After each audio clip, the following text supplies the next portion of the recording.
Assalomu alaykum qadrli futbol muxlislari. Sevimli futbol kanalida o'zbek futboliga oid eng so'nggi yangiliklar.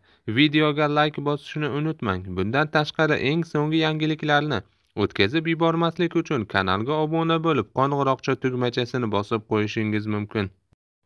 Andijon klubi Neftchining chernogoriyalik legioneri Vladimir Yovovichga qiziqish bildirmoqda. Agarda tomonlar kelishuvga erishsa, futbolchi yangi mavsumni burgutlar safida boshlaydi.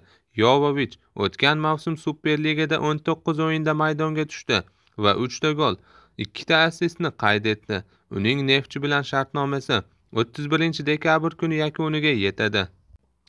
2023-yildan beri OKMK sharafini himoya qilib kelayotgan ispaniyalik hujumchi Ruben Sanches shartnomasi yakunlangani bois Olmaliqni tark etdi.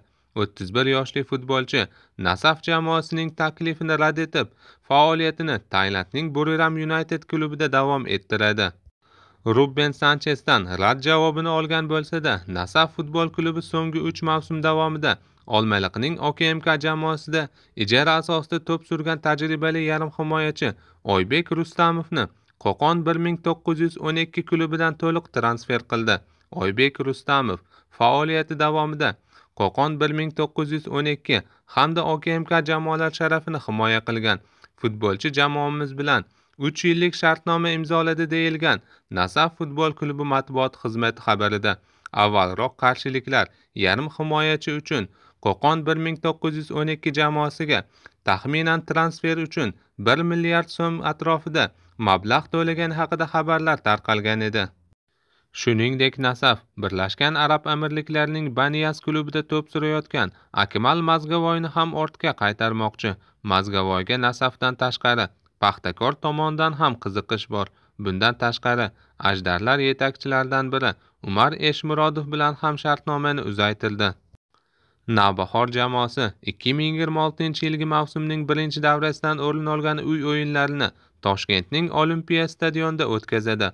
Hozirda Namangandagi markaziy stadion chimlari almashtirish ishlari boshlangan va bu jarayon yakuniga yetgandan keyin ham ma'lum vaqt stadiondan foydalanib bo'lmaydi.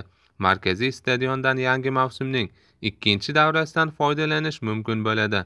Unga qadar jamoa yuqorida ta'kidlaganimizdek Olimpiya stadionidan foydalanib turadi.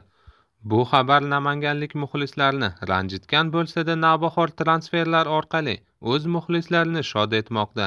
Ayni paytda Eronning Fulat jamoasi bilan shartnomasini bekor qilgan milliy terma jamoamiz darvozaboni O'tkir Yusupov hamda Neftchi bilan xayrlashgan yarim himoyachi Quvondiq Ro'ziyev Navbahorga qaytadigan bo'ldi. Bu ikki transfer tez orada rasman e'lon qilinishi kutilmoqda.